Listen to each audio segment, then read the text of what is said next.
Welcome to What's Left, a weekly political discussion challenging the mainstream left. I'm Eduardo Abarca with co-host, teacher and socialist Andy Lipson, and community organizing socialist Kenny Cepeda. We are online at what-s-left.webnode.com. Please subscribe, rate, review, and share your favorite episode wherever you found this episode. And contact us through our blog. Thank you.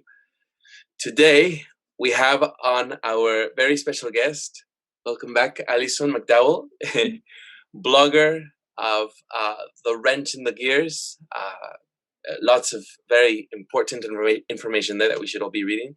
Researcher, rabble-rouser, parent activist, that you were part of the National Opt-Out campaign against standardized testing. And so today we will be doing more of the Fourth Industrial Revolution, focusing on three specific areas where we hope that we could pick your brain at with lots of information about data, surveillance, and all the things that we should be focusing on, especially now during this pandemic, especially since all of us are using, we should zoom in on the Zooming. They're learning all of it. Yes. Your social credit score just went down. Yes. Jesus.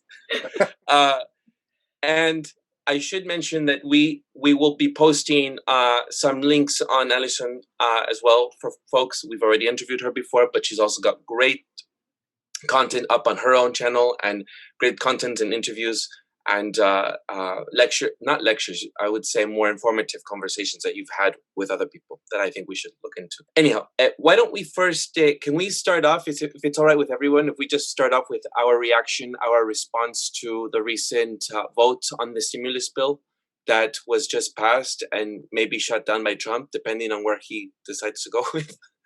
I don't know if anyone wants to give us sort of reaction to it. It's a bit entertaining, how they like wave money in front of us and I don't know. But at the same time, I see the anxiety that it causes on people, who do see some sort of relief, or a hope of relief for their circumstances, but it is also just entertaining to see Democrats and Republicans going back and forth, playing with people's lives, basically. That's my first reaction. Yeah, I mean, my thoughts. I mean, the $600 is a joke. CNN had an article that basically said, "Well, you could invest that $600 and make it grow bigger," But it's pretty outrageous. It makes me think. Like we have for our dog Gizmo, we have this thing called Furbo, which spits out kibble like when you press a button, and it's not that much kibble, but it keeps him interested. And this political discussion seems like a giant Furbo machine, which only spits out a little bit of dollars for people, and keeps their attention and makes them essentially freezes us into thinking there's something happening, but we're locked in our little rectangle boxes in our homes. And I don't know the full story about where other money is going, but if you look at the first CARES Act, that was a giant transfer of wealth upward. I suspect there's going to be a similar story here. Just quickly, it's an insult. Corporations were bailed out in the last bill. Corporations will always be set first to be looked at, to bail out and to relief at the expense of workers. And it's just troubling how much we've gone through with families struggling to make ends meet. And we should be there's just an increase in evictions. People are going to community food banks more. And the increase of isolation is not helping at the mental state of being people's lives. So it's just, again, terrible that we're facing short funding and that's all I will just say for that, just quickly. I mean, I haven't spent a lot of time looking into it beyond the barest,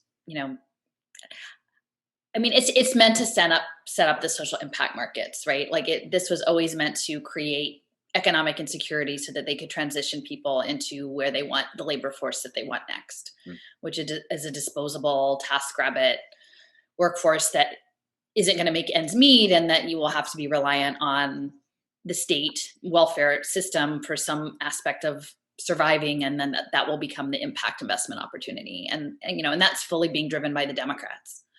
So I mean, it's bipartisan, but it's really their baby, so I'm not expecting that to get any better. And so that this paltry amount of money, I mean, I think you're very right about the kibble, that in many respects what we're looking at is interesting, like with the rectangles, like we are living in a Skinner box. Like their program is actually behaviorism, behave, zap, shock.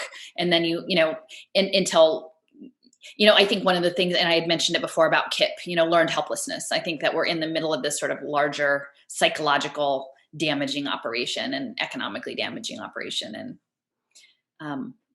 I don't know, I had an event a couple weeks ago where there was a protest, but it was framed as sort of within the context of patriotism. It was at Independence Hall. And I was like, that's not right. Like, that's not actually the place you need to come from, because these were people who kept people in slavery, like George Washington, the first president. And, I was trying to sort of lead with it, a better understanding, like a firmer understanding of what actually the social compact of America was.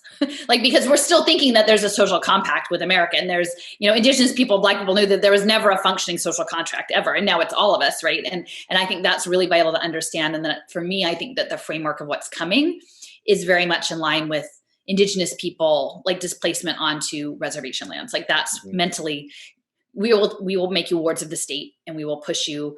We will remove you from your ability to support yourself and your family, and we will promise you things, and then we won't deliver them. And I think now we're all getting used to that's the new normal for everybody. All right. I don't know, not on a cheery note, but I mean that's how I guess. Happy holidays. I know. Well, but the thing is, like, we need to resist, but it has to be on the right basis. Like, we actually have to know what it is we're resisting, and it's something that's gone way back. As a Philadelphian, I think I have to say it. Well, thank you, everyone, for contributing for that. We just let's see if we can tackle this monster. So I decided to take on the Internet of Bodies. Okay.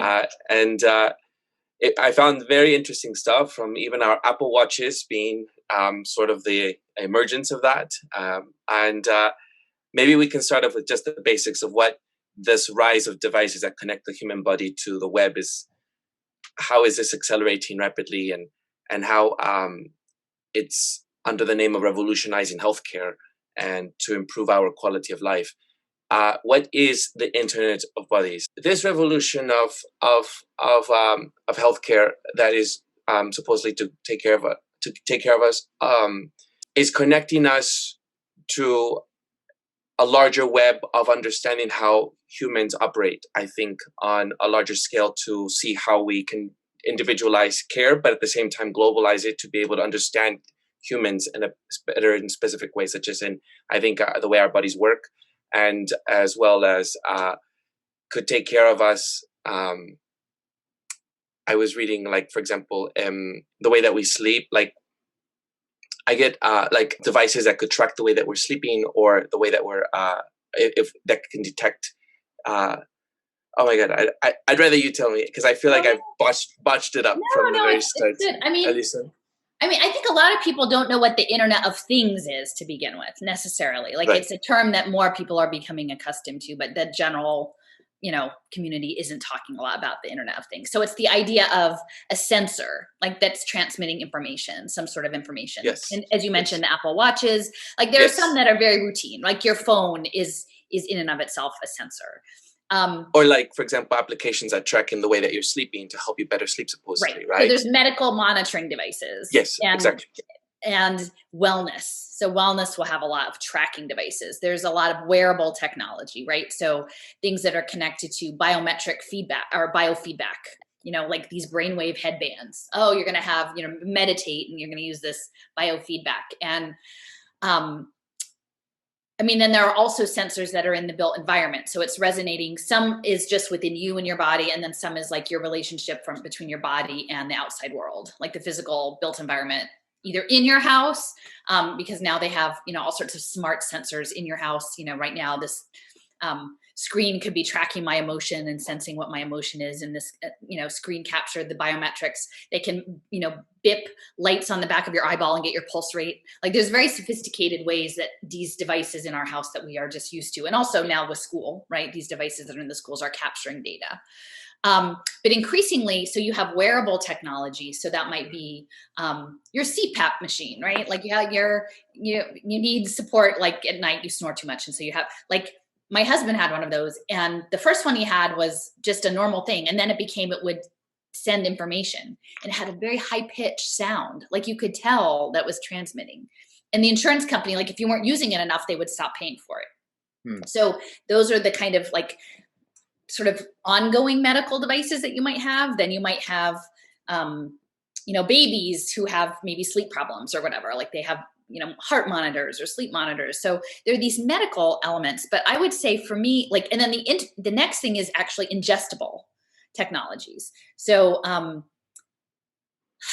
either sensors that would be put under the skin. So that's some of the things we've talked about with the chips, in terms of access and payments, but also increasingly like the next DARPA, Defense Advanced Research Projects Agency, they have an agreement with a company called Profusa, and they're doing oxygen biosensors where they would like slip it under your skin and it would measure your oxygen level, and that they're framing that as pandemic preparedness.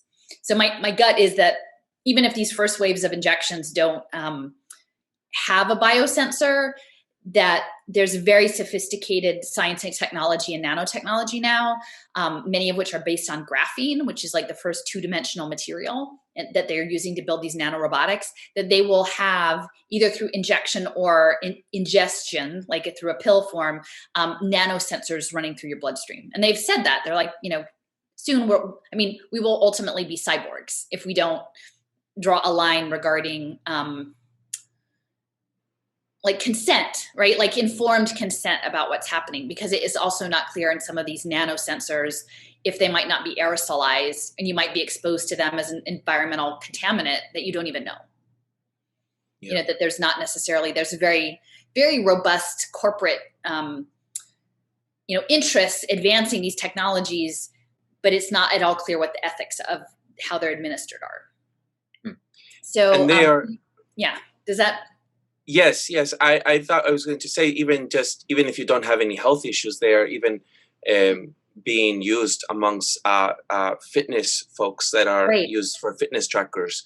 And there was even, as I think it was in the military, there was discovered some part of, I forget where, some locations in the military where military folks were using the fitness trackers, and that's how they found it. Yes. Yeah. Yes.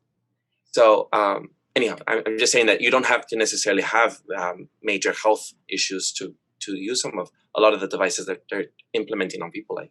Well, I think, to me, and this is more of a philosophical approach, if managing human bodies, like if the presumption is that you in a human body are a potential hazard, like you're born and it's almost like immediately thinking you're born and then you're going to die. You're at risk of dying as soon as you get born, right? And that's a problem. And so there's, this idea that like people are walking around biohazards is incredibly profitable for the people who would like to manage your biohazard, right? And prevent you and engineer you. So to me, like there is this bifurcation that is coming between people as like natural grounded beings and people as engineered objects. And that kind of goes back, we were talking about like behaviorism, but also Taylorism, right? Friedrich Taylor. How do you optimize? Like, how do you optimize athletic performance? How do you optimize labor force? How do you optimize your mental hygiene? Like, and who's optimizing and to what end? And then who's making money on that? And these are things I think are really important to consider. And even with the mRNA injections that they're talking about, they change you at a cellular level. Like it is bioengineering. They discuss it as bioengineering and at a population-based level, with a full liability waiver on that. So to me, it almost feels like a settler colonialism. Like if we understand this, what we are up against is artificial intelligence and militarized hedge funds. That's kind of how I like, the edutainment militarized hedge fund game and cellular colonization. If you imagine that now the terrain, Like the new colonial frontier is your body and your mind, down to the cell. And that if they can get in there as an extractive process and extract data, that is value for them. That's profit for them. Yeah, I mean, one of the things, because my assignment was to look at the digital blockchain stuff and around identity. But one of the things as I listened to this, and the same came up for as I was looking around identity, is there's a way that you, even as Eduardo, as you were talking, it's like, oh yeah, this is what's happening. We're just having we're getting our bodies monitored so that we can get information out to people, experts, institutions that can then tell us, okay, here's where we fit, and here's what we need to do, or something along those lines. And for the longest time, as I've learned more about my own health and healthcare, I've mostly been trying to train myself to understand that it's about my education and using doctors or nutritionists or whatever as consultants, where it's where I'm the person who's supposed to kind of have the knowledge of my own body and the knowledge of what's happening, and these other people are supposed to be kind of consultants, where it's really my agency, which is what my health is, my agency, not externalized somewhere out. And this process is really making my health almost like somebody else's issue and somebody else's terrain, and it's taking it completely out of feels like more and more out of my hands. Right. It's sold as more information to me, but increasingly it seems to be sending information somewhere else, so it can be used, and then something can be distilled back to me about what I need to do. And that's like the opposite of everything I've heard about health. In terms of it, and they're not fixing the environment, right? So it's almost as if we're presuming, I mean, and this is somewhat of like the terrain theory, but that, no one is talking about using, and making investments to provide clean water, and clean sanitation and clean air. There's it's all on us individually. And this is because this is where the market is going to be in wellness, that we need to take responsibility for our health. But we're responsible for like living in a dirty fish tank. A fish tank has been made dirty by global capital, and they're continuing to make it even more and more dirty and make more and more money off of making it dirty. But we're supposed to figure out how to live in it and obey and be tracked for our wellness against impact markets. And so it's not that someone out there is also saying, oh, by the way, we're going to clean up the toxic pollution in your water supply. Nobody's talking about that part. And that's what's really important to remember. It's the internet of bodies. It's about, and it is extraction, I think. And I will so one of the things I was working on earlier today, I don't even know how so last week I did a long interview, or actually this week, I guess, maybe, on social finance in Israel. And one of their investments that they were working on, or Social Finance Israel, the entity, was on in Sweden. Actually, they were collaborating on a social impact bond, a health impact bond around diabetics, like pre-diabetes. And so there's this global connection from Israel to Sweden. Sweden is very high tech. That's where Ericsson is based. And so it turns out that there's a company doing smart textiles. And I'm like, because we need to understand, and teachers need to understand too, about the smart environments, that it's not going to just be screens. Increasingly, it's being wearable tech. They're developing a smart shirt. And the smart shirt can tell your temperature, it can see your mobility, your muscle motion, and it can tell when you cough. And it the people in Sweden, and it was also being set up as like a government and a private company partnership. So it was both a public-private partnership to refine this Internet of Things knitted fabric for this smart shirt. But then they got money to bring it over, and there's like the Nordic Innovation Center in Palo Alto. So the woman from this company is now in Palo Alto, and they're working with Stanford and Stanford University Hospital to develop this smart shirt around COVID, essentially, but any other pandemic thing. And so you can imagine the same people who are investing in the smart shirt company are also investing in the diabetic social impact bond. Well, so what does that look like, right? That looks like, I mean, on the one hand, it looks like probably a lot of Amazon warehouse workers wearing these smart shirts as they're like, being their, tailoristic, tracking in there, and they're already got like Internet of Things check-ins in those warehouses, which are very toxic places to be. We know, people are having terrible health events in those warehouses. But then imagine you use the same technology, you leverage that, and you say, oh, well, look, we have this health impact bond for pre-diabetics. And in Australia, they're even talking about, like, there was an op-ed saying that people should walk for the dole. So if you're on public assistance, you should walk. There's an expectation that you should be healthy. If you're getting public assistance, you should walk. So if you apply for your food stamps, your food assistance, they're going to give you a smart shirt, like a screen your blood and say, I think you're pre-diabetic. Here, put on this smart shirt. In order for this to be activated with your digital currency, we need to show that, your smart shirt has, your heart rate in your smart shirt has gotten to this point 4 times a week.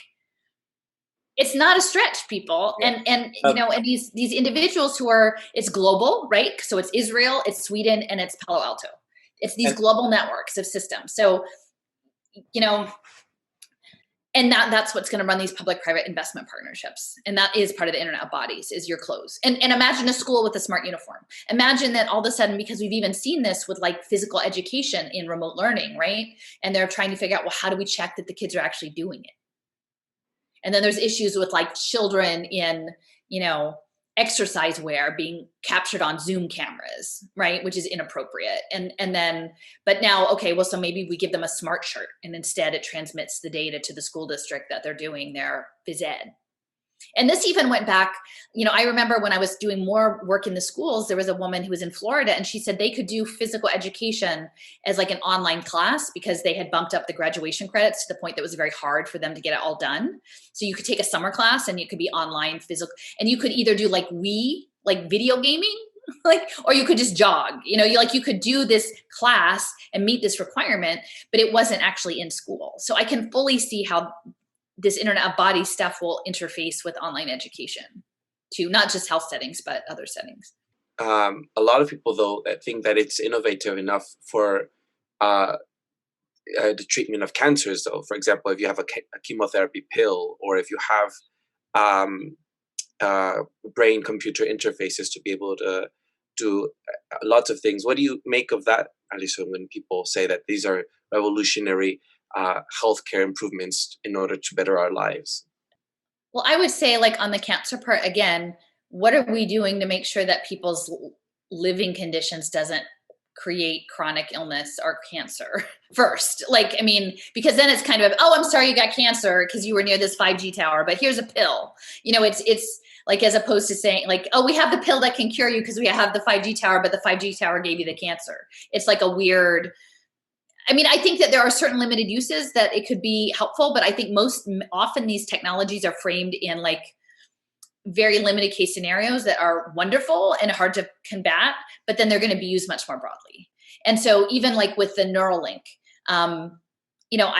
I have a very, very like bright and creative friend, and we were talking about what happened with Elon Musk and this Neuralink and what's happening with the adverse impacts of the vaccine injections. And some of it is like musculoskeletal problems, right? And he's like, they're creating the markets for these things. They're going to shoot you up with something that a certain percentage of the population is going to have a chronic neurological illness, and then they're going to sell you the fix. And part of it is the structural element. Like, I'm not just going to buy what they're selling me without actually zooming out and looking at the whole construct of like, what is the cause of chronic illness? What is the cause of cancer?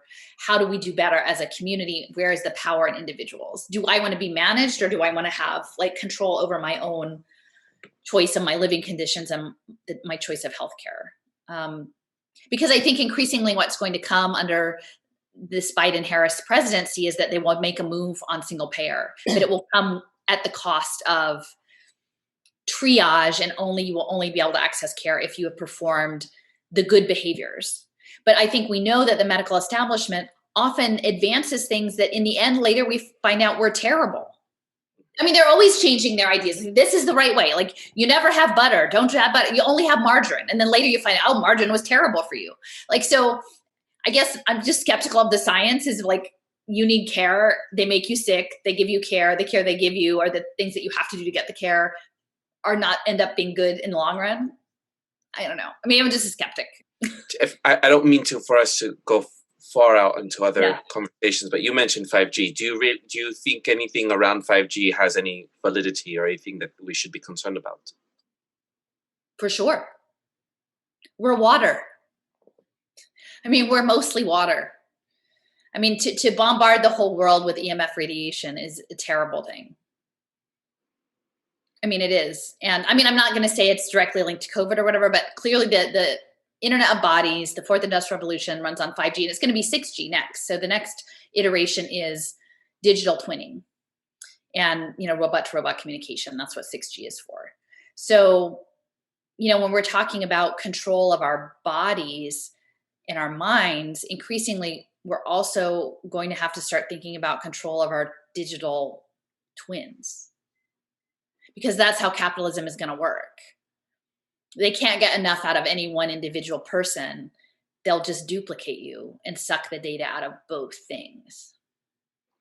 And it's almost like splitting, like a split personality. Like, they'll have your avatar version of yourself, and then you'll have your version of yourself. But I think from the 5G standpoint, there are very real and significant concerns about the waves that are coming off of that. And even just if you think about the e-waste, right? Like I keep talking about the environment.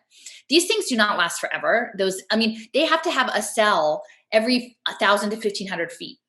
Think about covering all of the world every 1,000 feet with one of those things that maybe lasts 5 years, and then you throw it in the trash. And then the children in the Congo are mining this stuff to make the next batch. So we kill the planet.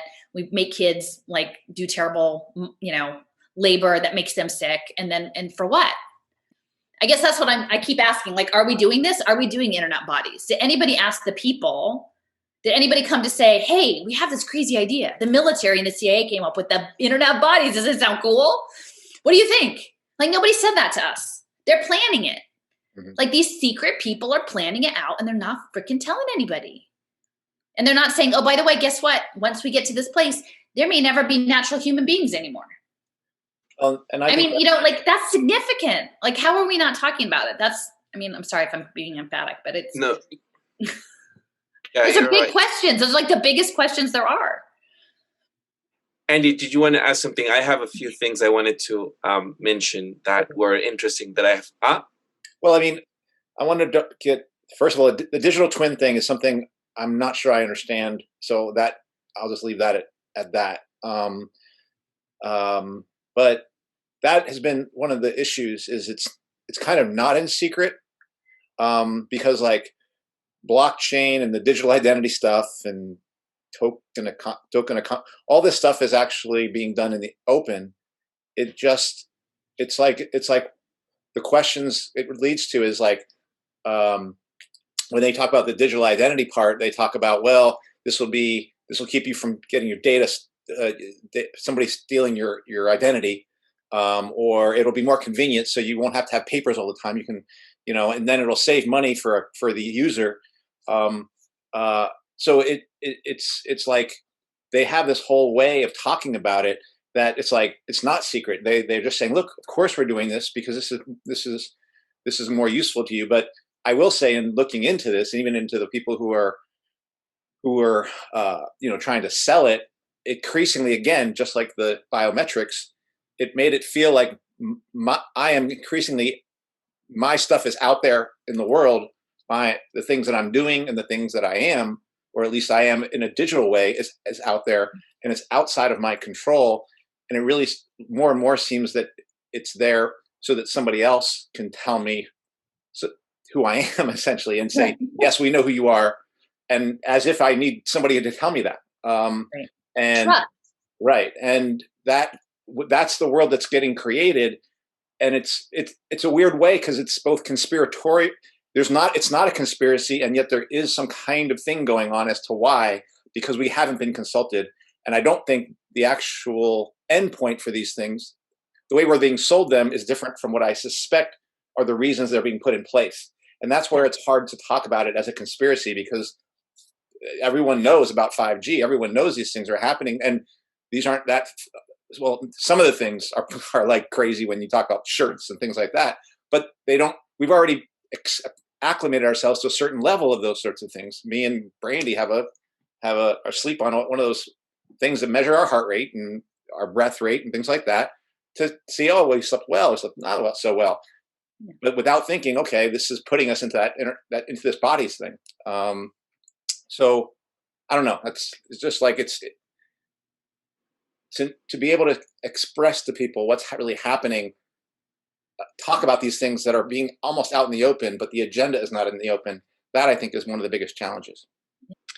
I wanted to add to that I think that a lot of people feel as if this is very it's so embedded, that, and also people make this division about like 5G conspiracies are exactly the thing we don't want in our society, especially I feel amongst liberals. That is that people don't talk about.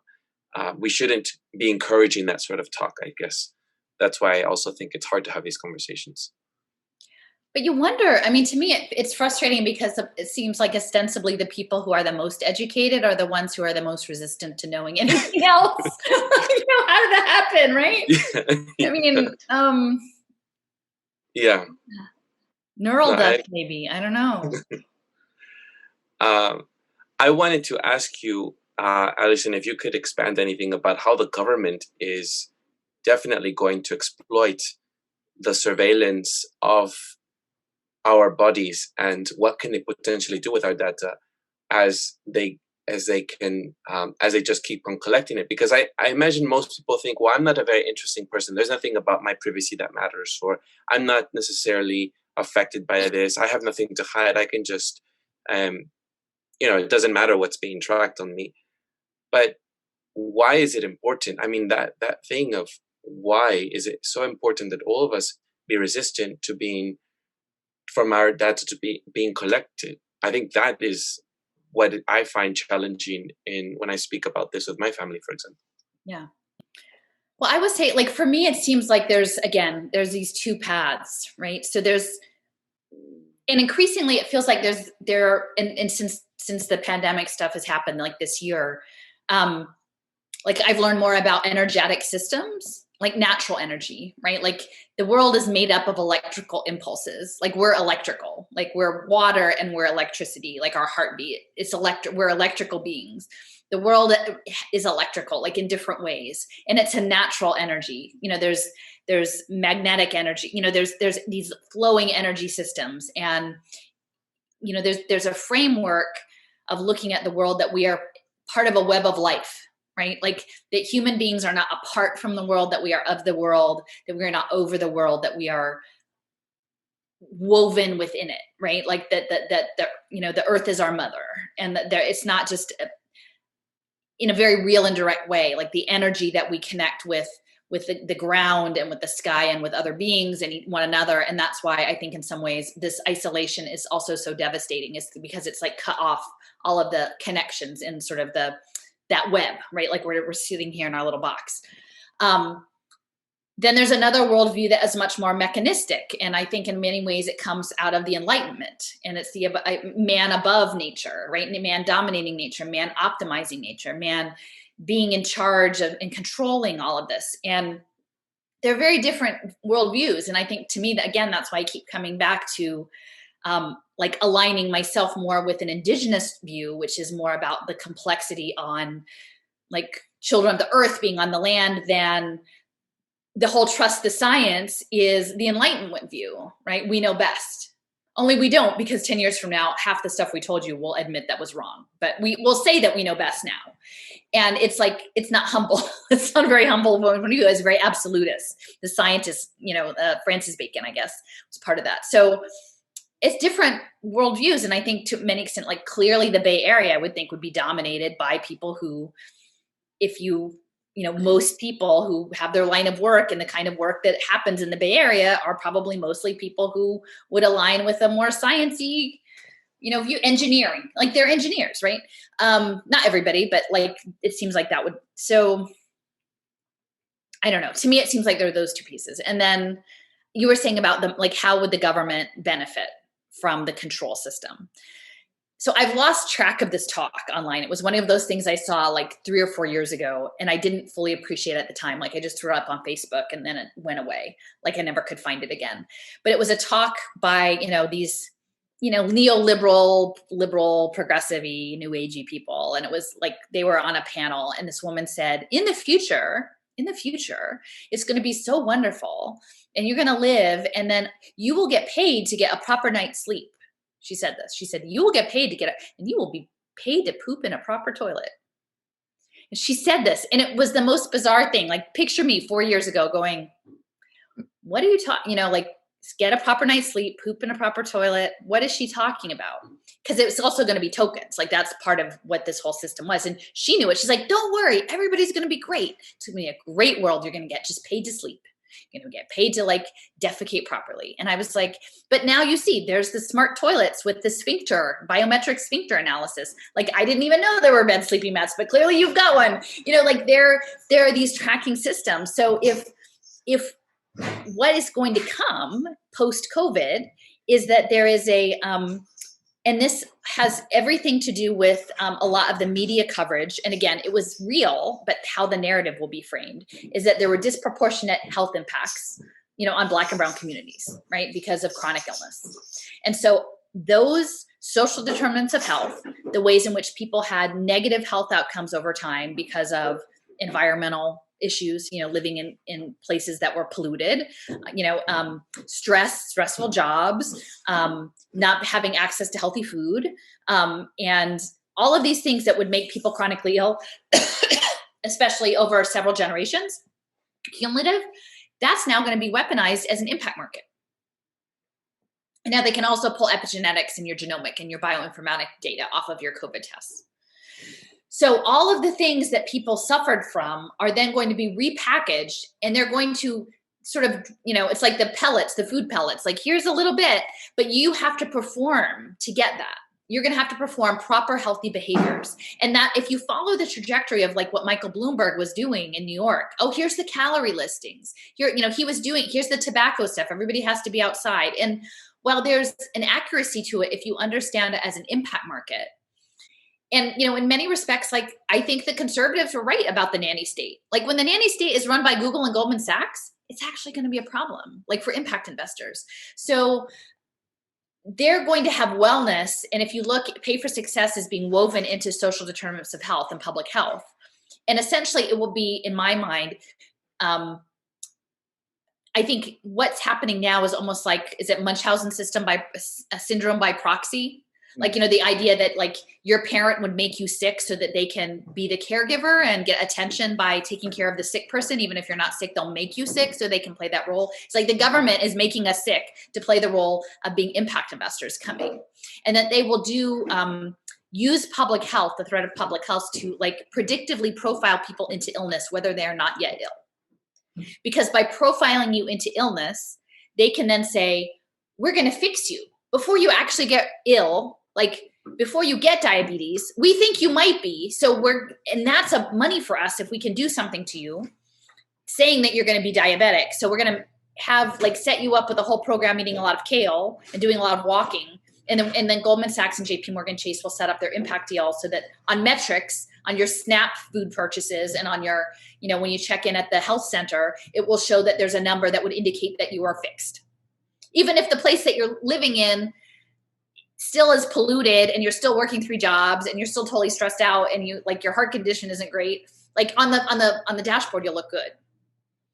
Does that make sense? Well, can you explain one thing about this? So Sure. let's say we'll talk about me and Kenny. Let's say I'm the person who I'm eating my kale, I'm going on my walk, and I'm doing all those things that this investor would want me to do. Right. What happens to me, or how am I featured into that versus Kenny, who's like, he's not eating his kale, he's continues to smoke or whatever, and what is that like? How do you turn our decisions into an investment, and then what does that end up? How does that recoil back on us? It's confusing to me about how that works as an investment. So the pay for success thing is based on a cost offset. Right? So they have a negative externality that they've said managing a diabetic patient over a year costs X amount. Like, there's a number, and they'll say if you're a hospital health system, say you're in a regional health system, and if you we go into a contract with the government to address people who screen into this program, and X amount meet their performance targets. then you will pay us back our investment plus a slice of what you would have spent managing the chronically ill. Because what we're going to pay fixing them up front isn't as much as you would pay managing them once they're actually sick. So that's all negotiated in the deal. And it's not unlike, like, if you imagine that, like, the school districts are actually, all of the pay for performance narrative around teaching, it's all the same stuff. And, the teachers would say, we don't care about, like, pay for performance. We're not doing this to get paid more based on a test score. We teach because we love teaching. That was always, like, the VAM and the value added model was always, it was an agricultural program. It was about adding value. And so what's coming with that is that that same model of performance metrics, performance-based contracting will apply to everything. It won't just be education and training. It will be like preventative healthcare. So, like, if, say, Kaiser Permanente invests in, the program of having the right nutrition, having your walking thing, they've branded it. They've gone to Stanford or someplace and they said, oh, we have this great new program. We're going to hire a bunch of social workers to check the dashboards and put people on. The investors, if it's a good investment, they'll make it. But then my gut is that beyond the people, the money isn't to be made in the deal. And that's what I keep emphasizing. The money is to be made in that they are going to securitize the debt tied to that, just like they would securitize the debt in a mortgage. Like the bundled mortgages that happen, like the public debt that's going to go, the private debt that's going to go into this program will be bundled as if it was like a mortgage bundle. And then the hedge funds will gamble on that. So that's the big money, is in the hedge fund bets, because some people are betting that the right number of people are doing the walking. Some people are betting that people aren't going to hit their target. And what's really crazy with the hedge funds, because this is the part everyone is missing, that this is about the hedge funds, is if you think about the Internet of Bodies and the Internet of Things, especially if you're talking AI and AI increasingly being in charge of things, you could have a built environment that makes it more or less likely that you hit your target. Like, what if it was like somehow like they triggered your app so you always missed the bus and you never got to the park before dark? Like, there's things in the business. It sounds like a crazy movie, but like, like your app to like order the kale, like all of a sudden doesn't work. It shorts out and you can't get the kale. Like, imagine like, I've got to eat one more bag of kale this month, and like the app is broken. What would happen, and you don't even know if it's happening because like it just happened because it's like crappy software, or like if the AI is like, God, if Andy eats one more bag of kale, we're losing JP Morgan Chase is losing money. And I know it probably sounds silly, but I think that is literally where like if we don't start to talk about it, that's where things are going to end up. In 10 years. Like, I thought we had so much more time, but things feel like they're just going fast. Yeah. Does that, like, your Internet of Things bike. And then if you're not a good portfolio thing, the next time you get screened in, like, your social credit score is going to go down, and maybe you're not going to be eligible. No one will invest in you. And I will say too, like, there's a really good book called Feed by M.T. Anderson. It's like a YA book. And it is this kind of future. And it's interesting because like the young heroine, like the wrench in the gears in that book, she's a homeschool kid. And it's funny because her dad is a linguist, but his languages are like cobalt, like ancient computer languages. But she messes with the algorithms. Like, she'll go to the mall, like this crazy mall, and like interact with all sorts of random things. So they can't profile her. They can't like put her in a slot of what consumer product. Like, she messes everything up. And then she ends up getting ill, and she's not an investment commodity. They're like, no one's going to pay for your healthcare. Nobody knows what you are. Like, we're not going to invest in you. We don't know what you are. That's the digital twinning. Like, they're like, you're not a good investment.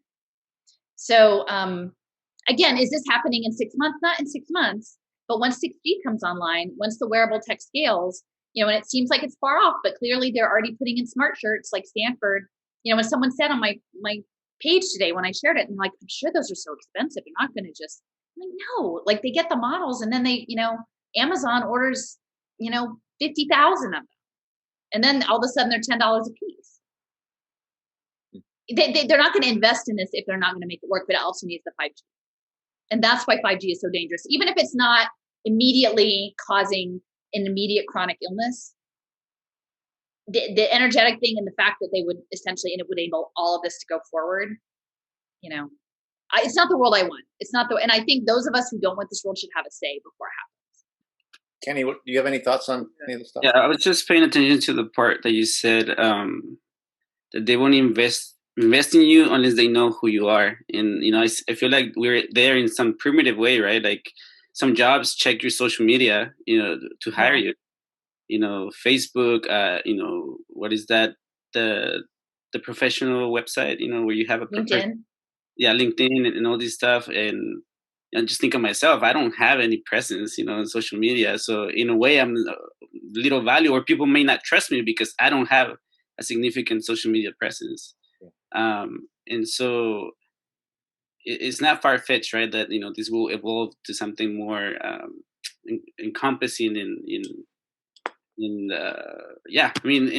I don't know if this is a good place for us to transition into tokenomics, because yeah. Well, the IMF, they were talking about like doing your like social credit score rating based on your Google searches. Like the IMF actually, that was like floating that idea. So it's very much in line. But actually, maybe we can edit this. But Eduardo asked a question about the government, and I'm curious about how. Is this like a multinational project? Are nations competing against each other? Who are the major players in this? If maybe you can share some thoughts on that. Yeah.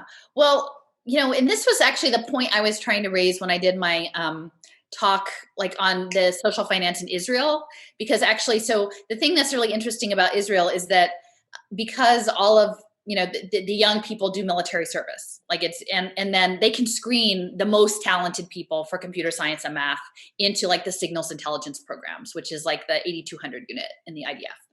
Then when those people do spend their time, they've met their time commitment, they leave, and then they're given, essentially because they're the creme de la creme, they are actually supported in tech accelerators, and so they're like helped launch their own businesses in all sorts of technology, cybersecurity, and a lot of biotech actually. But Israel is so small, like there's like geographically a small, but they have a very dispersed network. So their economic system is dependent on all these relationships that they set up with other countries and other states. So like there's a program called the Bird Grants, which like many states in the United States have very close ties to Israel.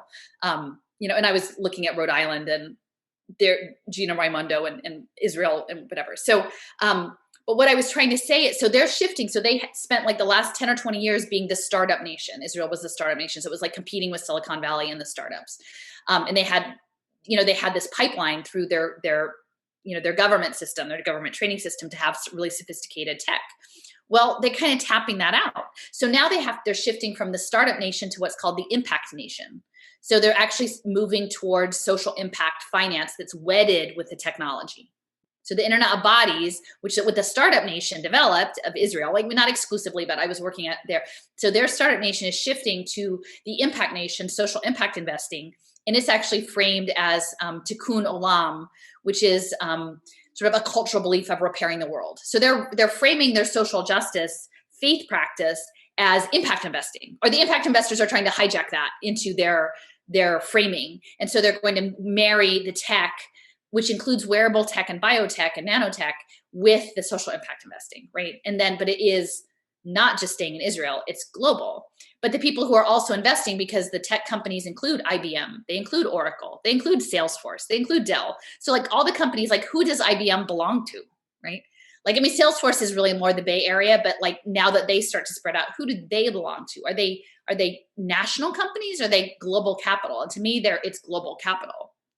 And so, there's this fluidity back and forth of the enabling technology and the policy programs, because social finance is in both the UK, which is where it started with Ronald Cohen, and in the US and in Israel, and they're setting it up in other countries, the policy infrastructure, which is like usually teams up with academic institutions. But once you become an investable commodity, anybody can invest in you.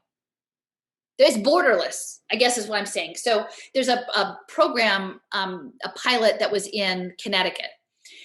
And this could work with Internet of Bodies, actually, because these were women who were flagged for substance use issues and by family protective services. So this was a solution for like women who had addiction and family, child protective services things. Now, these women lived in Connecticut, mostly were single parents, and made like $10,000 a year, right? Like imagine what that looks like to be a mom in Connecticut trying to live off of that amount of money. And like, who knows if they're self-medicating to try to just like manage that. But there was like a Yale solution, like out of Yale University. And so like they, come into people's homes and take all this information and like make them pee in a cup. Well, on a data dashboard, if the performance metrics are, the biological results of the pee in the cup, whatever, got better, then the impact investor got paid for that. But at the end, the woman's still making $10,000 a year in Connecticut. Like her material conditions have not significantly changed. But I'm saying all this to say the women, some of the major investors in this program were not just United States investors, but it involved BNP Paribas Bank, which is a French bank, and QBE Insurance, which is an Australian insurance company. So all of a sudden you have these women who are having, living in challenging circumstances, right?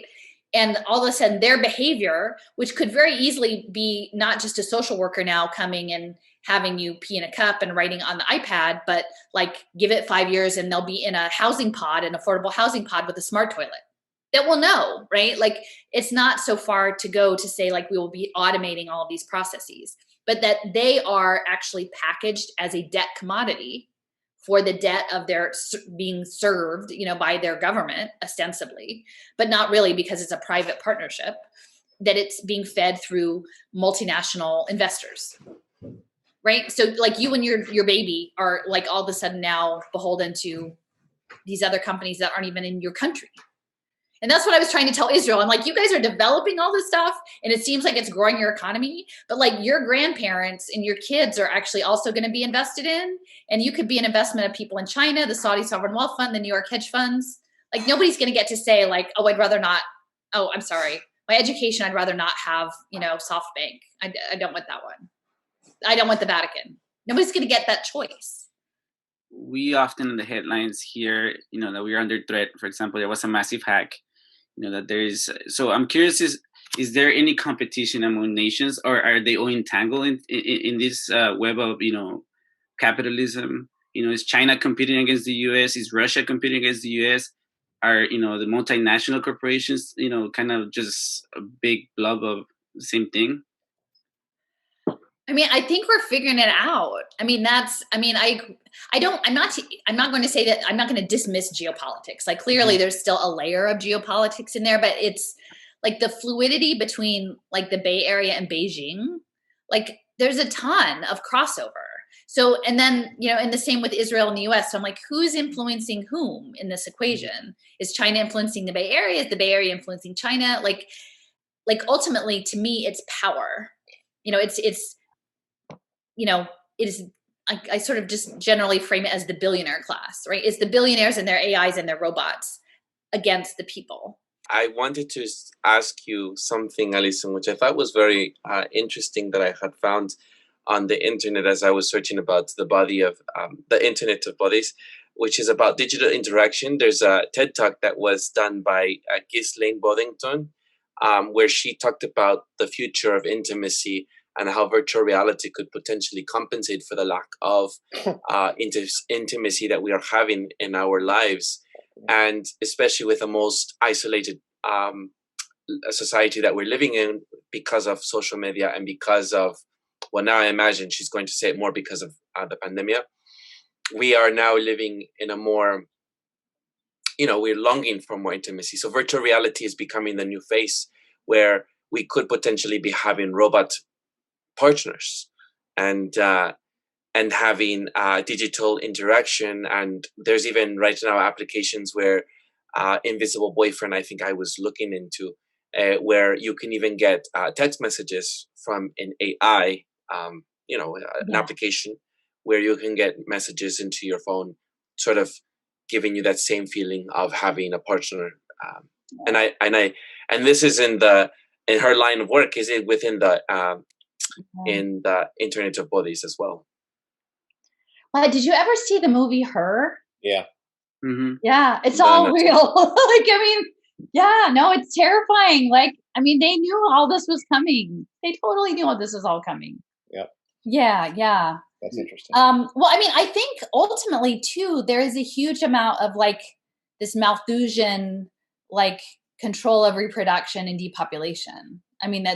And all of this is threaded through with eugenics, totally. I mean, it's, and I think that's the thing that hit me really hard. And I've mentioned it in a couple of talks, but that, I'm I was always liberal, but I was more new to the left stuff. And then I was not familiar with like the left framing, like that there were leftists connected to eugenics, like in the early 20th century, late 19th and early 20th century. And that was the Webbs, and they created the London School of Economics that's driving a lot of these policy initiatives.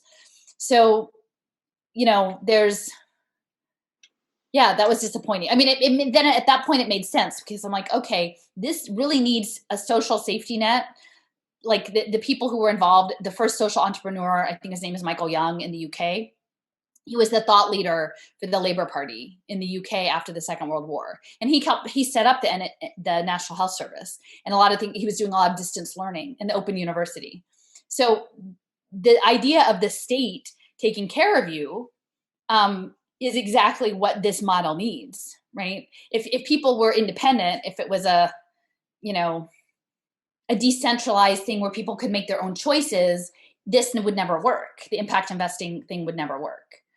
Although, I don't know, maybe on the libertarian side, but it needs to hijack the government care program. It needs to hijack your education. It needs to hijack your, and that's why I think for us, I'm still trying to figure this out, because you're asking like, why is it only $600 for us and other countries are getting so much more?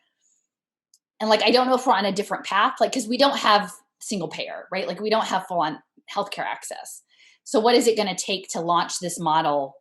Because I know it's going to be built on the Internet of Bodies. Like the financing for it is going to be built on the Internet of Bodies. It totally is. And I will say early on when I was doing my research around the benefit corporations, because that's this new hybrid, a company for good, which is, they pitch it as like the Ben and Jerry's, like shade grown coffee, those sorts of things. But really, I think that's like the front for a much deeper level of overall government privatization that's going to happen under the framing of benevolence, but will really be fascism. Mm-hmm.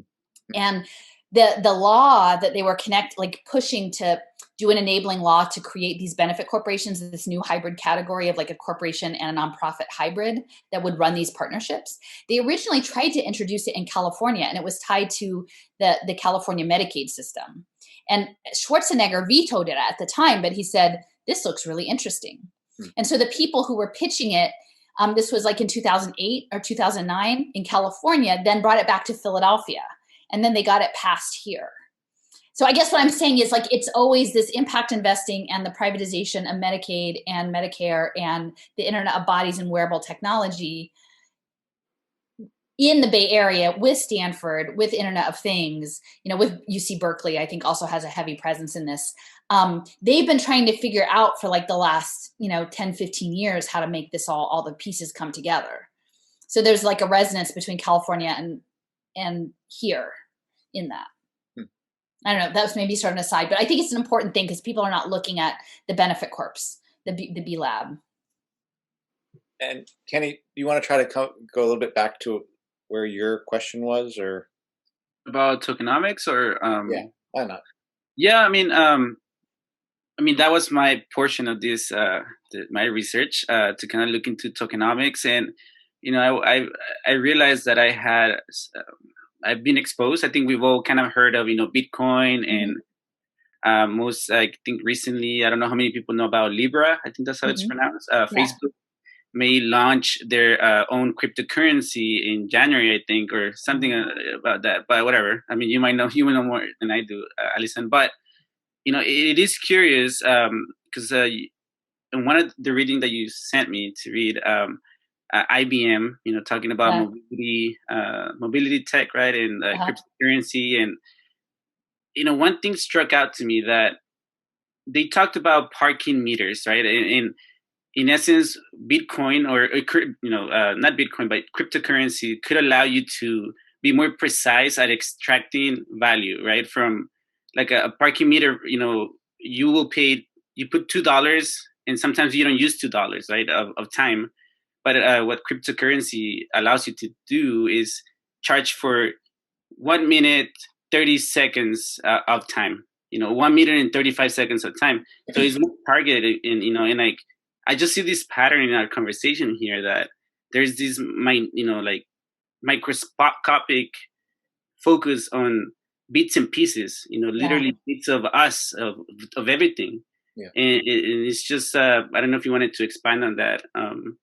And I don't know, maybe just my rough definition of tokenomics is, basically kind of the study of the economics of cryptocurrency and how they, there are different models of cryptocurrency currently, but they also involve social behavior modification within the markets, but it looks like it also has implications of like behavioral modification, like en masse. So yeah.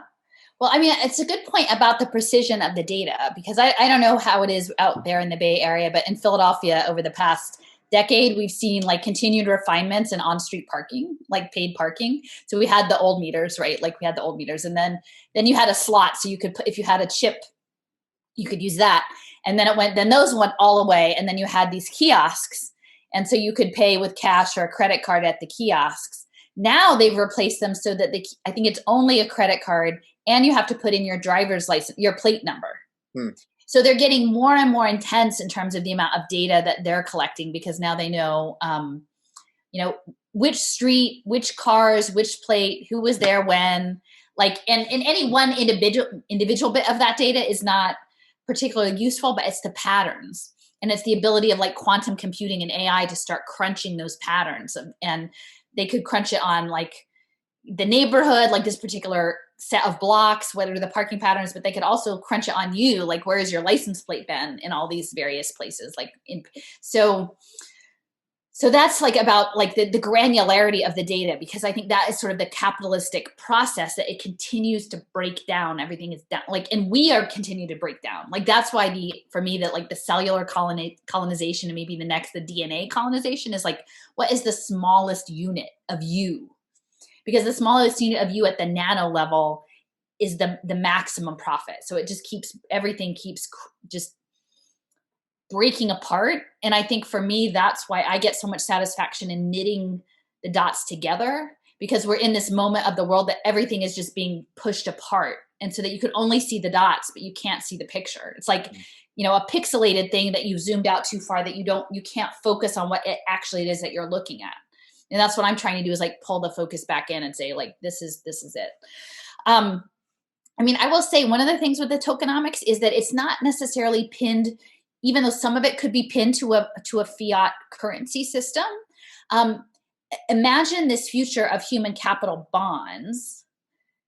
Like, I mean, the idea with crypto is that it, especially if they can do cross-border payments, is that they can do micro payments, like you said, tiny little payments.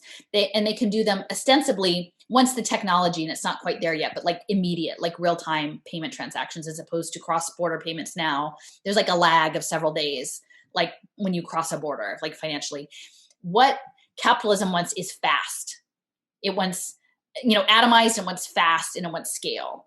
And so it's like all of the forces of capitalism put on turbo drive once you put it through a blockchain decentralized ledger system, because it can happen small and fast and almost in real time through satellites. And that's the other thing, is like all of the communications that are linking these networks, because there really are physical things, the data centers and the satellite systems.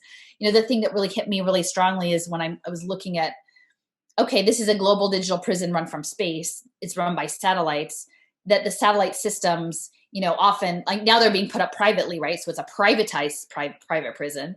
But like even the NASA satellite systems and all the GPS, all the government stuff that Wernher von Braun, who headed NASA for so many years, was a former Nazi.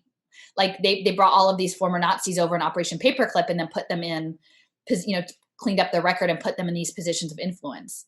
So if we're thinking about blockchain, and we're thinking about the physicality of it, we're thinking about the way these transaction payments have a physical connection to satellites and smart infrastructure, then knowing that it's all run by ex-Nazis or was put in place by former Nazis, it gives a certain lean. Like it doesn't feel that liberating, right? Like the Internet of Bodies, suddenly if you're like, oh, it was run by the Nazis, like maybe that wasn't a good program to sign up for.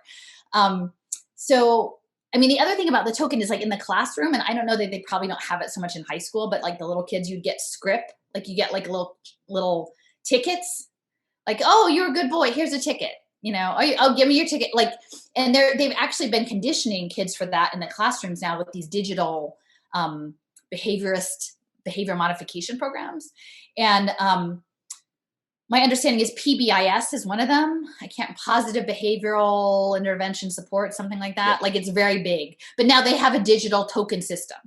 So now it's not just paper tickets. You've got your own, it's not a blockchain yet, right? But you're normalizing a token.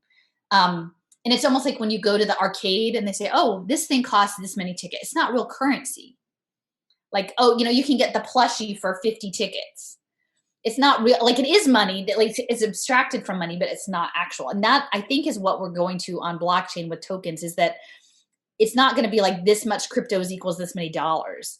It's going to be, I mean, some of it may be, but then it could also be this token allows you to do this thing. Here's your, like a pay toilet.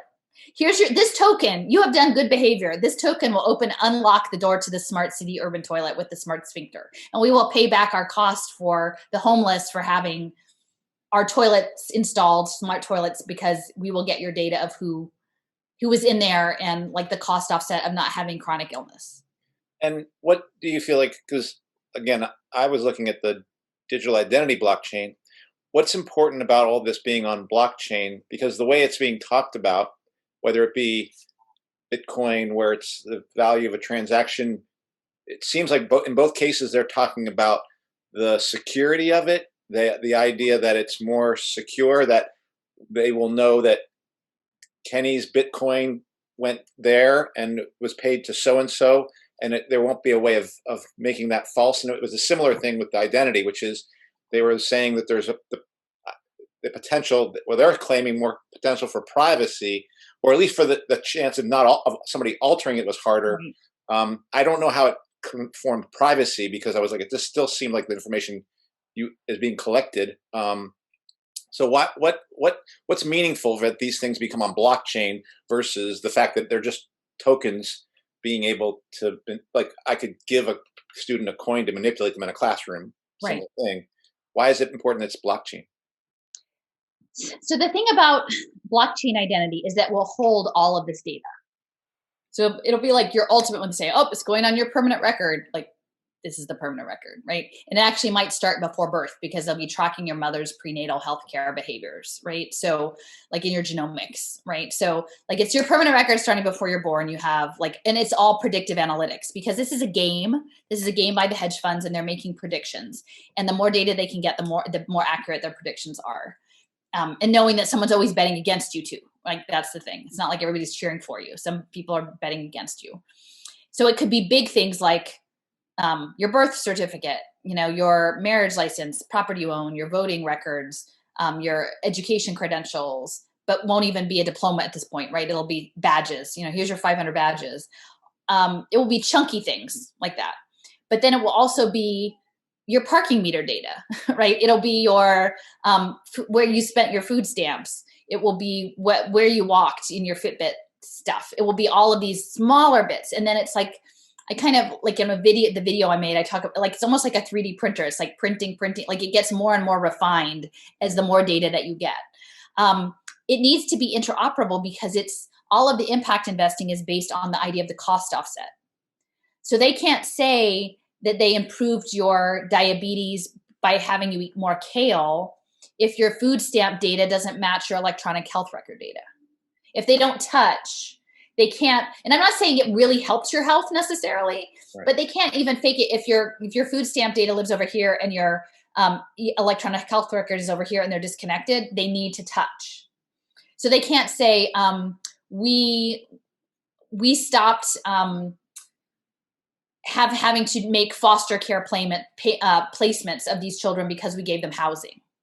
So like the housing voucher data has to sit next to like the child protective service data. Like it all has to touch to justify the cost offsets. And it will be private, right? Like you will have a key and it will be locked up in your locker back here. And But what they're not saying is that MIT has developed something called Enigma that will allow you to keep your data in the locker, in the closet, but they can still query on it, not necessarily you, but for the program, they can still query on its effectiveness. Which you might say, well, okay, I'd be willing to live with that. Like, that doesn't sound so bad. But then what that means is, that means your education is online because it all runs on data.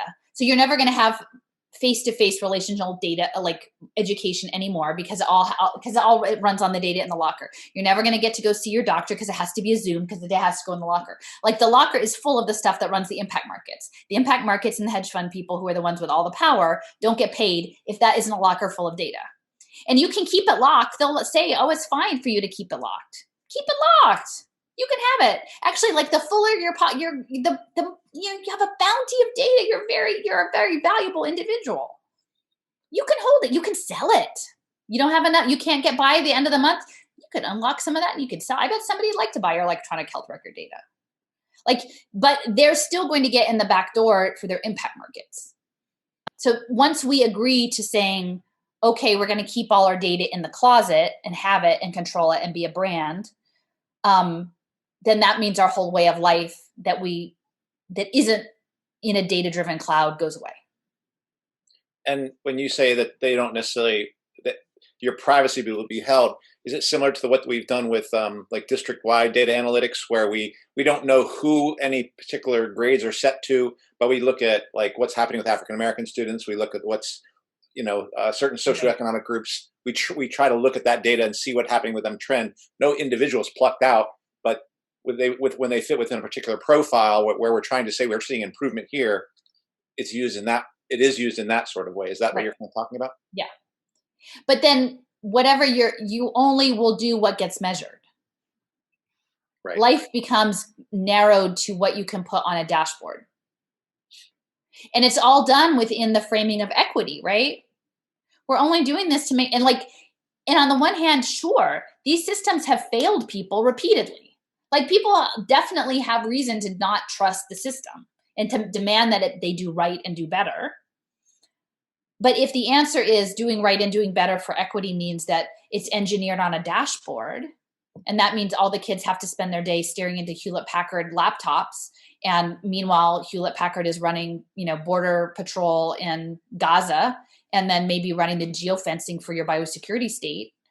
Like, having all that going on isn't going to be a good option. I mean, that's what I'm trying to tell. Like, I was having this engagement with a parent in Harlem, and I said, you're putting these HP laptops in these kids' hands, but do you realize the laptops are learning the kids? They're learning your family. And the same company that's doing that is running this brutal regime, border control in Gaza. Like, we have to understand with clarity what these institutions are doing and how the information all overlaps, because in many respects, adults are making choices that are going to affect children for decades to come, and the kids don't have any say. Like, the kids are not really of an age of consenting to any of this, and it's still being done to them. What do you say to someone that maybe argues, this is far from now, yeah, it might happen, but, it might not happen in my lifetime? It's going so fast. Mm-hmm. I had no idea. I mean, I have a friend, and she writes for a blog. I think it's called A Piece of Mindful. If you Google that, and I think she writes under Steffers, but she just wrote a piece about nanorobotics in Singapore. And literally this, like, the level of capacity with nanorobotics and like DNA editing, like genetic gene editing, like, it was so far ahead, like 15 years ago. No normal people understand what's coming. Like, that's what I'm saying. Like, the science is going so far out ahead of what people understand. And it's happening at a global scale because they're refining things in Singapore, they're refining things in Hong Kong. Like, we've got labs in China. Like, it is very fluid, and the military knows, and these investment companies know, but the average public has no clue.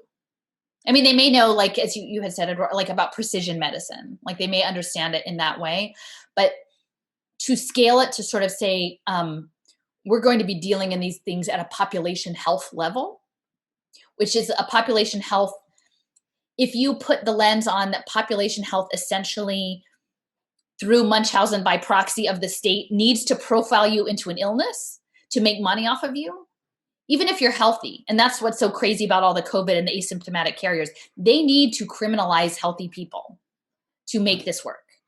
They need to make you a potential bio threat, even as a healthy human being, because every human being needs to be part of the system. In fact, the healthy human beings are probably like one of the more valuable because they can profile you into other stuff. You know, they can say, oh, we took your blood sample. You're at risk of these 5 things. So you better do everything that we say to preserve your health in this toxic environment. I don't know. That's just where I'm at. It's coming. I mean, it's very far advanced. And I didn't really have any clue on the nanotech and the biotech that much until I, really the pandemic. I did not have any occasion to need to know that part. I had no clue. And many of the investors in social finance Israel are connected to pharma and biotech.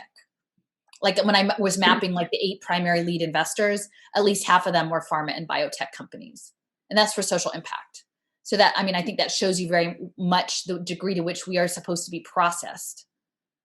And if I understand right, go ahead. Oh, go ahead, Edward. Well, I'm sorry, but you just even mentioning the vaccine earlier. Any other concerns you have around the vaccines and nanotech and what you've brought up before? Just maybe if you want to expand. I know that you briefly mentioned it earlier, but I thought maybe if you could share more of what you might know. Well, for me, I have like a broad understanding. Essentially the plan is that they will have biosensors will be normalized. Like the use of a biosensor as a regular course of medical protocol will be the norm, is their goal. And most of this R&D is coming out of the military, like military and pharma combined. I just have a lot of ethical questions about, is that the world that we want? Right. And what does that mean when we start to move towards more automation of robots, right? Like, so what happens if everyone has an implantable oxygen sensor level? And they'll say it's because they care about the next pandemic, or we care about we want to be able to, identify you before you get sick, or whatever. We're going to get everybody an oxygen sensor. But then what happens if it gets hacked and all of a sudden the drone surveillance police, start tracking people down? Like if you actually, I know that they have like heat sensors, for making targets of, autonomous weapons. But what happens if it's an oxygen sensor, right? Like, are they going to look for a low oxygen to come save you or go take you out? I hate to be dark about it, but do we really, what are our civil rights as far as not having our biological data put out in the world? For me, but there are a lot of concerns about potential harm, like vaccine injury. But for me, it's like, what does that mean to actually have a permanent resonant, data indicator, but outside your body to some other source that may be hacked? Even this is something I might have mentioned before, I can't remember, about Chula Vista, that those kids are being put on blockchain for COVID testing. Or the plan was, I don't know if it's actually been fully executed. It would shock me if no one had a problem with it, but they were actually going to do cartridge-based blood tests in schools and put the results on blockchain to access face-to-face education. And it's not so surprising because San Diego is a test bed for a lot of smart city developments. And actually, like Goals 2000, Clinton went to San Diego to sign it. So they're doing blockchain income sharing agreements and other things in the San Diego area. So I'm not surprised that they're on the lead. But having our vaccine passports, to me, that is another huge thing that not enough people are talking about, is what does it mean if all of a sudden you have a biosensor that registers remotely your health status that's connected to your mobility, your ability to go to work, your ability of your child to go to school. And knowing how, these are pretty crappy technologies. Like, they're not perfect. Like, they're far from perfect. And as we get automated, it's like, oh, I'm sorry, you're not allowed on public transit anymore because your biosensor said you're cutting off. And that I can't help but think that the people who most need access to public services, that's going to boomerang back on them in a bad way. So I mean, that's the thing. Once we're part of the Internet of Bodies, I don't know that you get that back. You can't say, I'd like to take the hydrogel out, please. Like, it's done. It's done. And it's just shocking to me that people would go along with it. Well, I think the big thing is how much it's talked about in terms of both efficiency. They keep on saying, "Oh, your privacy and it's secure," and that it'll be. They always end up talking about some sort of savings that'll be found for the end user, the people who you're getting a service from, but how it also be convenient for you. I mean, what's coming into a picture for me is two things about these There are two things that are in common about blockchain, digital, and now I hear about the token, the bitcoins and things like that, which is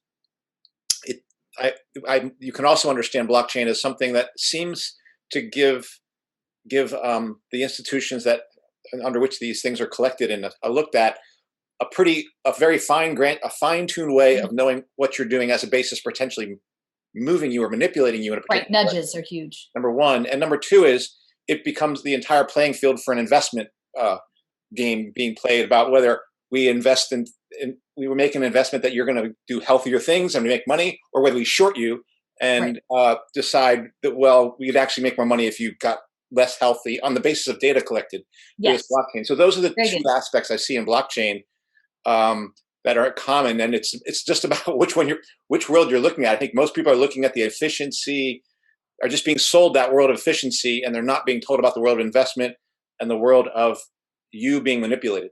Right. Well, and like, I spoke with someone earlier who was connected to one of these like workforce training makerspace things, and who heard me talking at one of the other ones, and they were like, oh my gosh, this is, this sounds really familiar. And I said, yeah, but they're not going to tell you about the hedge fund part. Like, they're not going to say that like someone at the bandsaw, like their wearable technology is going to register a badge, and that depending on the outcome of how many badges that person collects, like in some kind of crazy game, like some hedge fund is going to get paid or short, lose money on that. And it may eventually they'll figure it out, but they're not going to tell you that up front, that that's the whole plan. And, so, I'm hoping if we can, like, so much of this is about controlling the narrative, who's able to tell the story. And what I'm trying to do is to say, this story goes way back. This story goes way back to Philadelphia. It goes back to Hercules the cook, who was kept in slavery in a city of free blacks by George Washington, who's like, when can I send them back to Mount Vernon so I don't make sure that he can file for his freedom? Like, that's the story I'm trying to say. Like, it's never been right, which is not to say it can't be made right. But we actually have to understand that the social contract hasn't worked, and we need to make, like, rather than relying on a system that was intentionally exclusive of many people because of economically it was more convenient to put them in another category. Now we're all in that other category. So, how do we advance from a place of justice, right? Because there's no way we will ever be able to behave well enough to make Jeff Bezos give us his money. We are not going to behave well enough to give Michael Bloomberg give us his money, or Mark Benioff give us his money. Like, they're going to keep taking money from us as we behave well. Oh, more. Like, that's the game. The game is the richest people will continue to take money out of the public coffers by saying that they're doing well by putting us in a digital prison. And just, that's what it is. And like, anybody who says different, like, show me how any wealth is being redistributed downward in this. It's not. It's being savaged, actually. And what's so frustrating is that these social impact and pay for success deals are predicated on a public-private partnership at this point, right? There's a public part. But as soon as the poor can't pay any taxes and the rich don't pay any taxes, the governments will all go bankrupt. Like, in not too long, like 5 or 10 years, the money will all be gone. And then at that point, we all become feudal, like that, we're all serfs in a corporate state. Because what they've set up, the NPX impact security, is an arrangement where the nonprofit, instead of the government contracting with the nonprofit, there is no government involvement. The nonprofit issues debt, and the debt is fronted by an investor. And if you hit the performance targets, a foundation pays it back. So within this construct, every tech company, every finance company has a foundation side, right? Who's investing? Oh, Microsoft. Oh, the Gates Foundation will pay you back.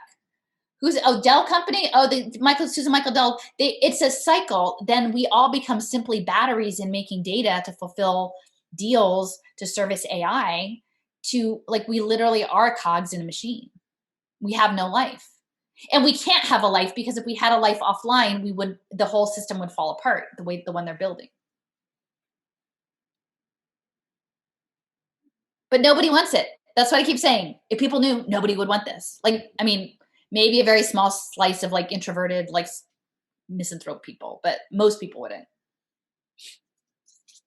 It crushes my heart. I have people I've connected with online who are in the Bay Area who are musicians, and they're mourning the loss of live music. These are musicians who are looking at a future of never being in a place playing music together again. How do we even contemplate that? I think most people are banking on this not being true. That's what I'm going to say. Most people are just thinking, maybe this is just not what's happening, and in fact, are thinking it just sounds too extreme. It's not sounding as more and more as I read different things. I'm seeing more things fit into this pattern that I got in very early when I started talking to you back in the summer, and more things I read fit into that pattern. Then make sense of what I'm being told is really going on. Yeah. But by and large, I find it very difficult for people to accept that this kind of process is taking place. But that's why understanding the history is so important, because I think a lot of people are like, how could this ever happen? And I'm like, you know what? Black people and indigenous people know how it happened. Mm-hmm. They know because they lived through it. They lived through genocide again and again and again. We did it. And nobody wants to call it that. And at our peril, now it's all of us. And I'm not just saying this to be politically correct. I'm saying that is the mechanism. The economic mechanism was theft of land and theft of labor. And then it evolved, and then it became the prison complex, and then it's evolved. So the next version is everybody in the affordable housing sack. It's not going to be that's what Sorry to Bother You. If you guys have seen Sorry to Bother You, that's in your backyard. I emailed the guy, I'm sure it's predictive profiling. I didn't realize it all at the time. Do you know what you just did is the real thing? It's really going to happen. And of course he never emailed me back. Even though he's his dad's a socialist, organizer or whatever. Yeah, and he knows. That's why I wrote the movie. It's even got transhumanism at the end, the crazy horse people. It's everything. It's the nanotech. Watch out, you're going to turn into a crazy horse person. I hope not, but I can't remember what I'm that's Jeff Bezos, those dorms, sleeping in the dorms and doing all that work. Before the show, I was thinking, Michelle Alexander's book, the New Jim Crow, kind of made an impact, in understanding the economic, factors of slavery and the evolution of the systems of violence and social control in order to uphold, that system of exploiting and hyper exploiting, Black people. And so we obviously reach mass incarceration in that evolution. And I was thinking, are we living through the evolution of mass incarceration into the next mode? That it's more massive and encompassing. The whole world. Yeah. That's what I'm trying to tell the prison, the people. I don't want people in prison either, but if the answer is to turn the world into a prison, folks, we need, There's the equality right there. Right. Somebody just, it's TELUS, TELUS is a major telecom company in Canada. And a lot of this is running through the colonial, the Commonwealth countries. And so I looked it up, because it had a whole paid promo about social impact investing. And I didn't realize it was a telecommunications company, but it was not just telecom. It was telehealth, and it was security. It was all of those things.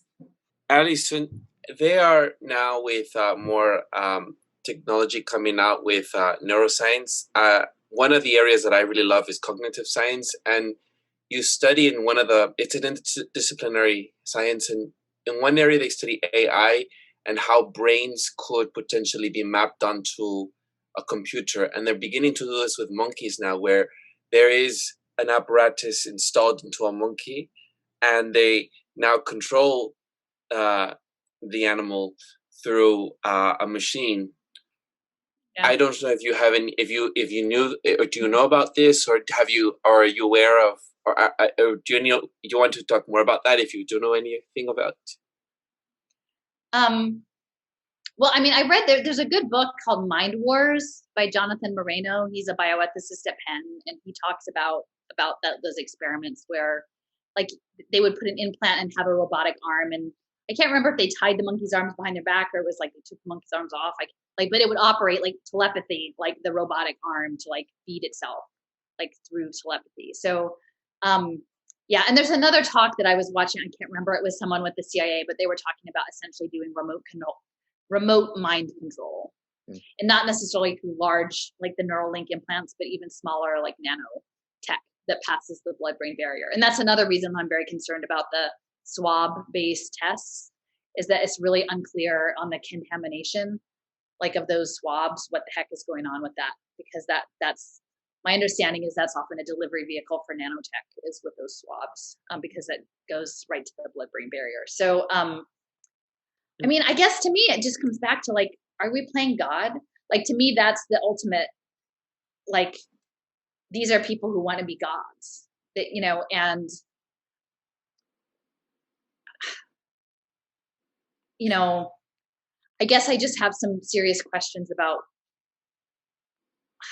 just the motivating factor, because I mean, I know there are serious cases like people who are paralyzed, people who have needs, but then also a lot of times they develop these technologies for veterans, right? So maybe the answer is let's not do war, right? So that we don't actually have to build crazy like neuroprosthetics for all of the people who are injured in those, because like even if you're putting people's bodies back together, their minds are harmed, you know, like it's structural. Like, so like clearly there, you know, there might be people who have car accidents or other things, but like a lot of the devastation that these problems ostensibly fix are caused by things that we actually do that we could stop doing.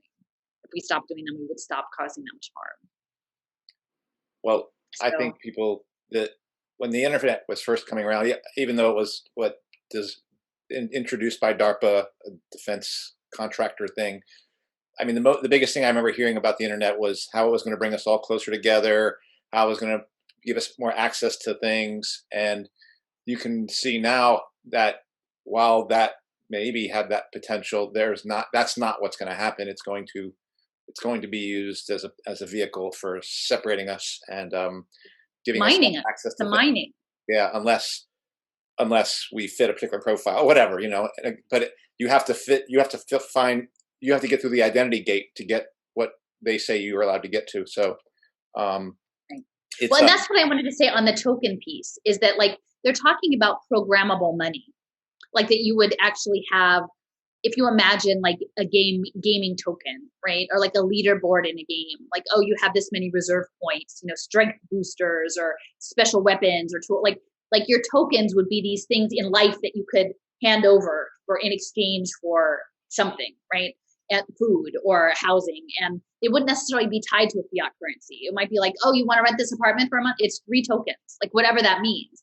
And then so this if it lives also in digital currency, they can remotely deactivate your SIM card, you know, and that's part of the smart card payments, that like with the sniffer drones, they can keep track of where you are. And if you're somewhere that you're not supposed to be, they could deactivate the functionality of your digital currency.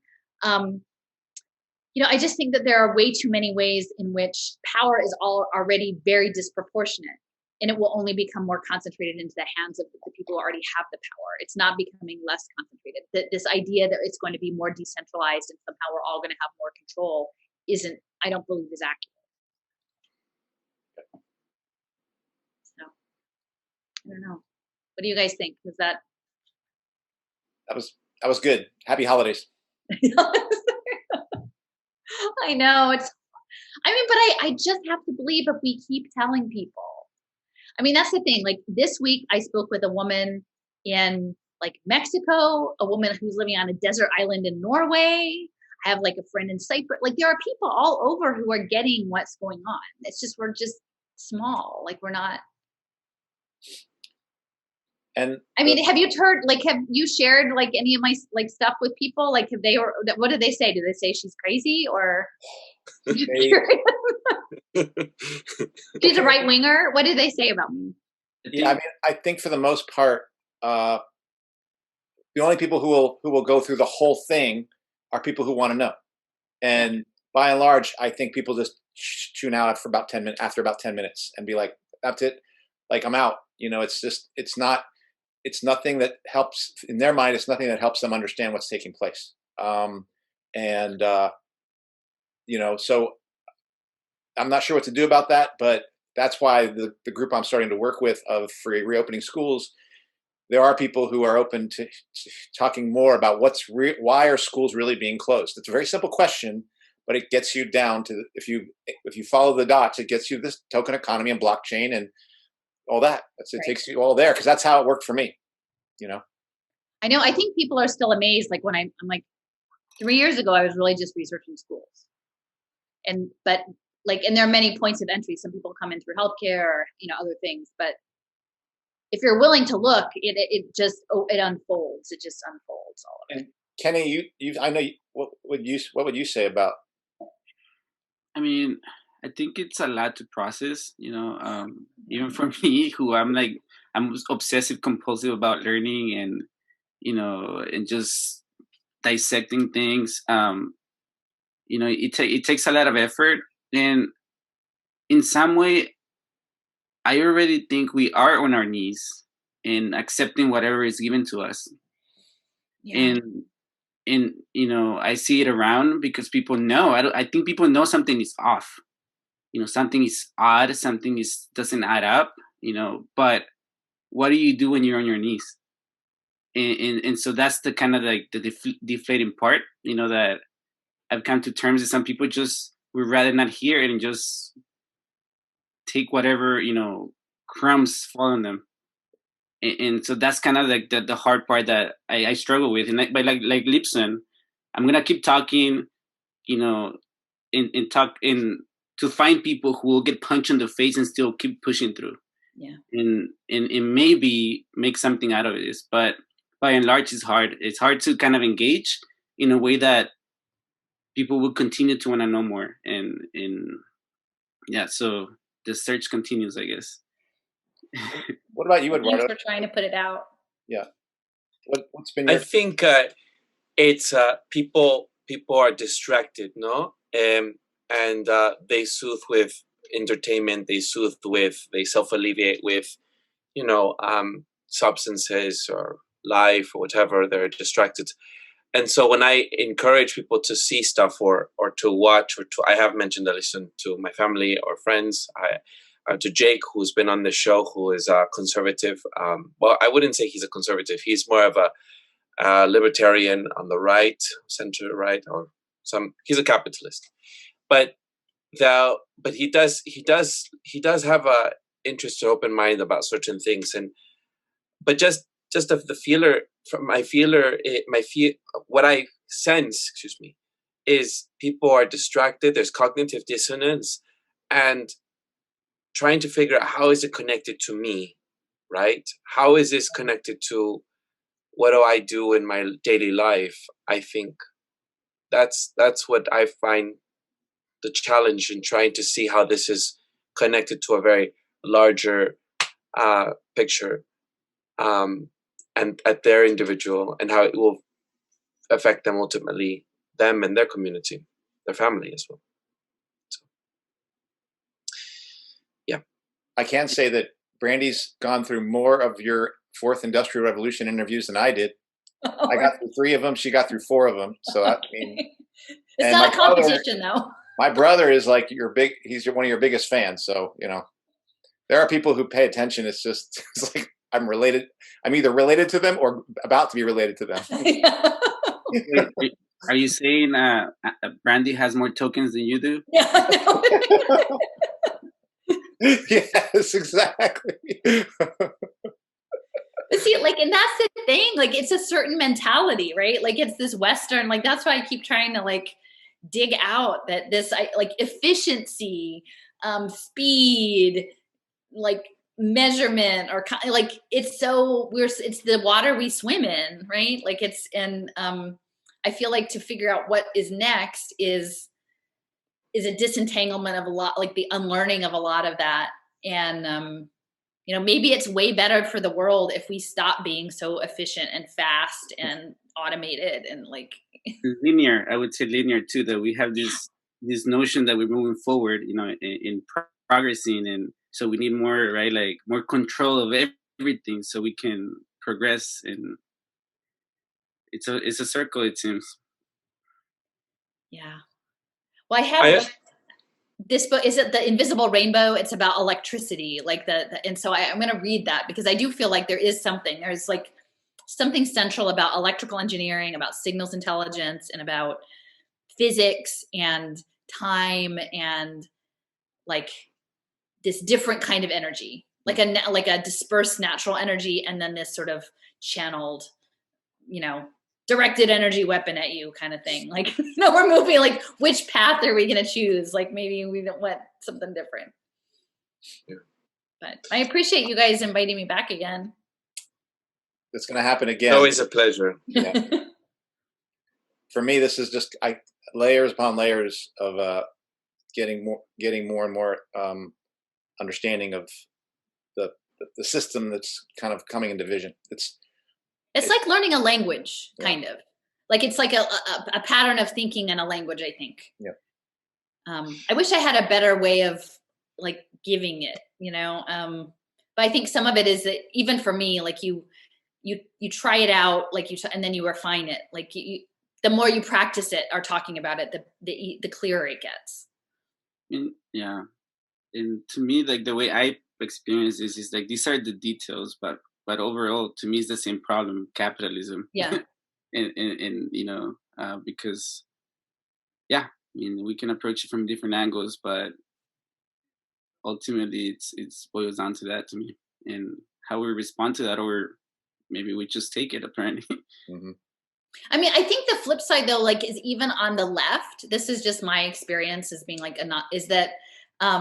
Like the people are so MIA, and in fact, in some ways, like even more shaming of people who are like have a different opinion about things. Is that the idea of a planned economy? Like I think in some ways, it's that the trope of whatever the automatic luxury communism or something like that. I think some people sort of still have this idea of like, like if we could just take this whole apparatus and make it socialist, it would be so great.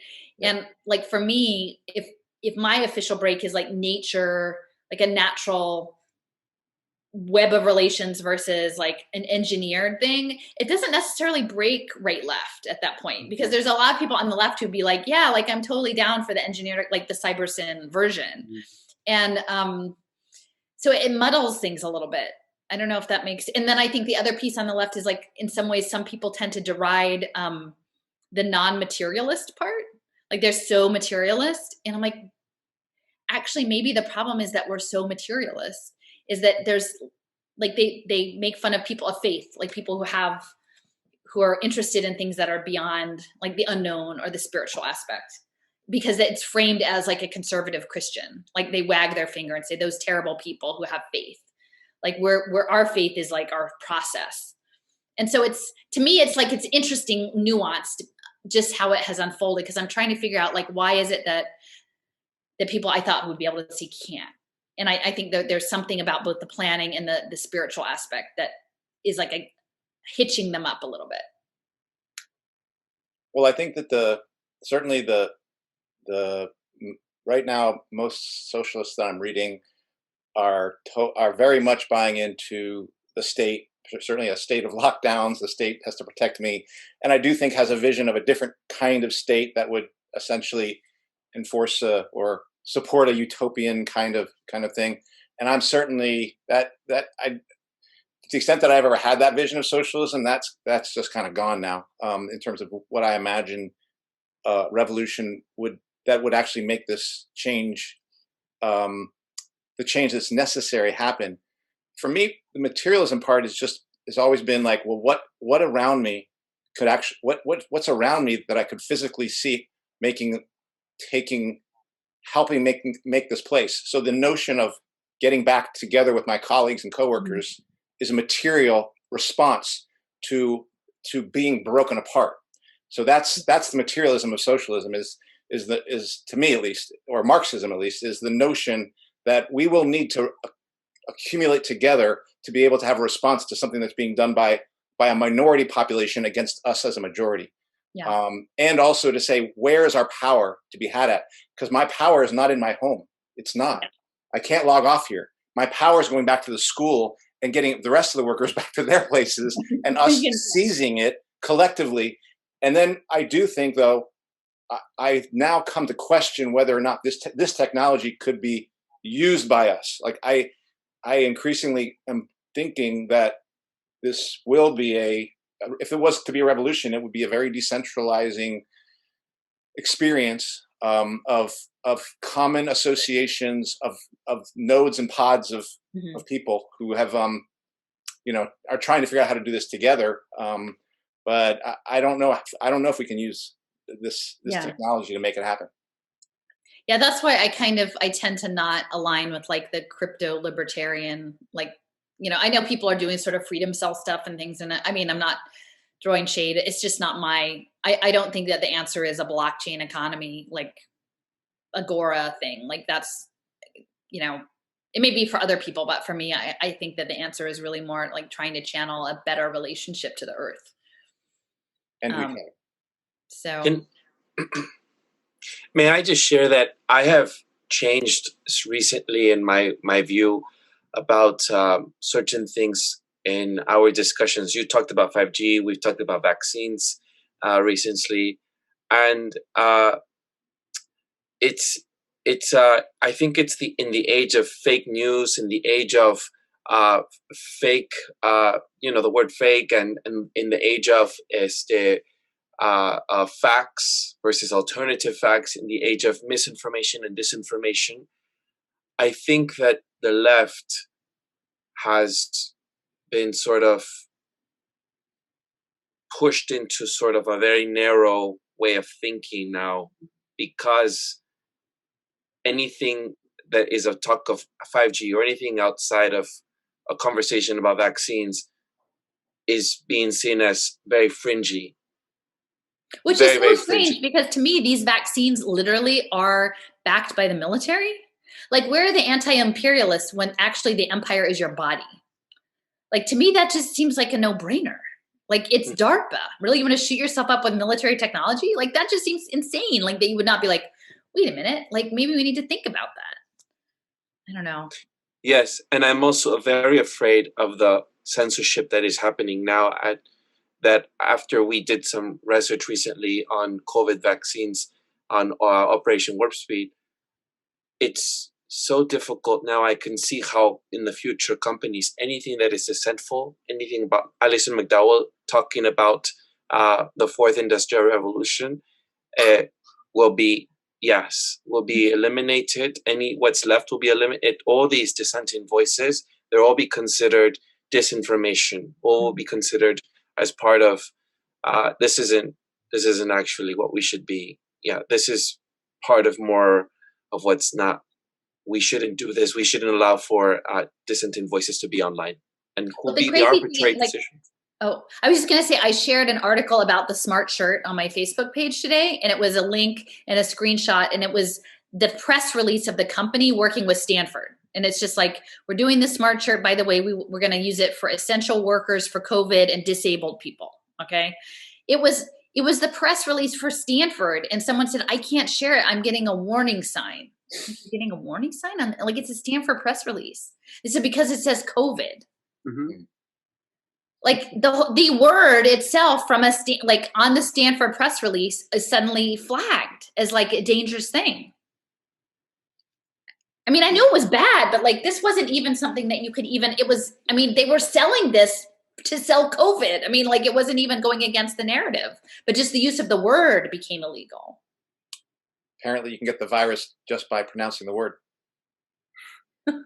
Alison, I have a personal question to ask you, and last one from me, for my part. How do you muster the courage to be able to post or talk about these things without being afraid of losing friendships?